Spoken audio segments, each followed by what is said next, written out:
3 a.m., Los Angeles. A city that never truly sleeps, but occasionally it dreams. In the quiet suburb of North Hills, a dream was becoming a nightmare. I've been robbed. They took my car. They had a gun. Julian Vane's voice carries the unmistakable cadence of a man who has looked into the abyss. According to Julian, his night ended at the end of a barrel. 2 men, 1 motive. A forced spree of violence through the glass fronts of the city. For Julian, he was just the driver, a hostage behind his own wheel. When the police arrived, they didn't see a criminal. They saw a wreck, curled on the cold asphalt, shaking. A man broken by the weight of survival. In the interrogation room, Julian played his part with professional precision. He spoke of the fear, the cold steel, the threats against his life. To Detective Miller, Julian was the perfect victim, someone to be protected.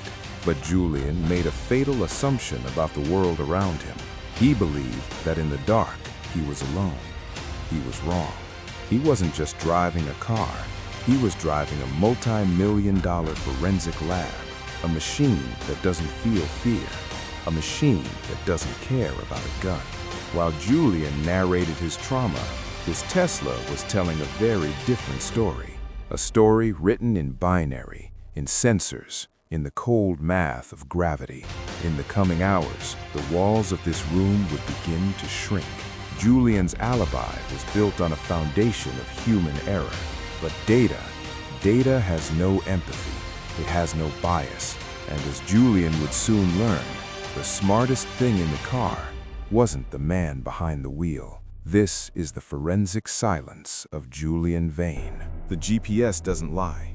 It provides a cold, linear map of a chaotic night. As investigators traced the route, they found a pattern of tactical precision. Julian was helpful, almost too helpful. He described his captors in vivid detail. In the interview, Julian's memory seemed flawless. He was the star witness. But while he was speaking, the investigation had already moved into the cloud. Forensic analysts were pulling the car's internal telemetry, the digital black box. This is where the perfect victim meets the perfect witness. Modern luxury cars are no longer just transportation. They are data mining hubs. Every movement, every click, every ounce of pressure is logged and time-stamped. Inside Julian's Tesla, a series of strain gauge sensors were at work. These sensors calibrate airbag deployment based on the weight of the occupant. Throughout the entire 3-hour spree, the driver's seat recorded a constant mass, 194.2 pounds, a near-perfect match for Julian's own physical frame. It was a consistent, unwavering presence behind the wheel. But then, analysts looked at the passenger seat, the seat where the tall man supposedly sat. The recorded weight was 0.0 pounds, absolute silence. For 3 hours, the car insisted that Julian was traveling alone. No heavy accomplices, no masked gunmen, just a man and his machine. The sensors in the rear were equally quiet. The short man didn't exist either. Julian was describing ghosts, but ghosts don't trigger pressure sensors. As Julian continued to describe the weight of his fear, the detectives were looking at the weight of the truth. The difference wasn't a glitch, it was a forensic impossibility. Julian had accounted for the police, he had accounted for the cameras, but he had failed to account for the very seat he was sitting on. The narrative wasn't just cracking, it was shattering in real time. In the interrogation room, the temperature began to change. The empathy was gone. It was replaced by a clinical, predatory curiosity. The data had spoken. Now, it was Julian's turn. To his colleagues, Julian Vane was a cipher, an unremarkable IT consultant, a man who lived in the back end of systems, fixing firewalls, protecting data. He understood the logic of machines, but he suffered from a fatal hubris, something psychologists call the automation trap. Julian believed that if a human didn't see him, he was essentially invisible. He treated reality like a spreadsheet, something he could simply edit. In Julian's mind, if he told a story well enough, the facts would follow. But a car has no imagination. It doesn't care about a why. It only records an is. and Julian's was becoming a catastrophe. Behind the suburban mask, Julian was a man drowning in his own choices.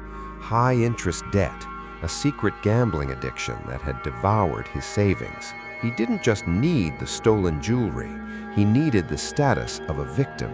A carjacking story would explain his financial ruin. It would offer a clean slate. He spent weeks planning the robbery. He scripted the dialogue for his ghosts. But Julian made the mistake of thinking his Tesla was just a tool. He forgot it was a witness that never blinks. While he practiced his trauma in the mirror, the car was logging his weight. It was mapping his heartbeat through the steering wheel's haptic sensors. Julian's life was an optimization problem that he had failed to solve.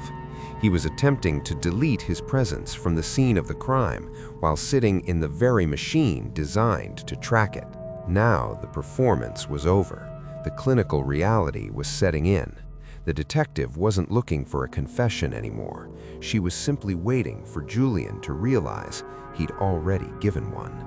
This is the moment of impact, the point where the lie meets the logic. Julian sits in a cage of his own making. The empathy has evaporated. Detective Miller places the folder down. It is the sound of a closing door. Julian, the car says you are alone. The words are a clinical strike. Julian's response is immediate, instinctive. He blames the machine.